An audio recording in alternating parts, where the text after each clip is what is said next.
However, one thing that has absolutely not changed is the media's negative and downright false coverage of President Trump and his foreign policy accomplishments. From the beginning of this entire process, much of the left-wing media has been actively rooting against the President of the United States in the pursuit of peace.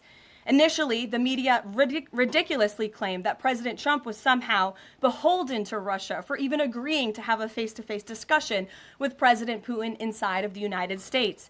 The media said President Trump was making a grave mistake by, quote, legitimizing Putin. They were aghast that President Trump would treat another world leader like a world leader. The media relentlessly attacked President Trump and claimed he suffered a, quote, major defeat for not immediately emerging with a final agreement, even though he said heading into that meeting, this was a meeting to listen and to understand how to move the ball forward. All weekend following those historic U.S.-Russia bilateral talks, we listened to clueless pundits on television trying but failing to claim that the president had failed.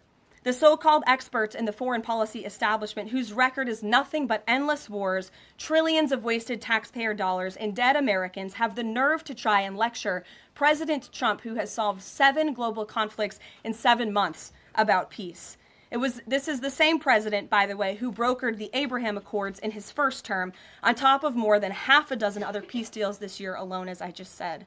We also saw yesterday the president of Ukraine and all of the other major leaders of Europe fly across the Atlantic Ocean to meet President Trump at the White House because of the progress that was made, and that, if you ask the media, failed meeting, but it was not. It was highly productive and it was successful. This is why Americans' trust in the mass media is at a lowest point in more than 5 decades.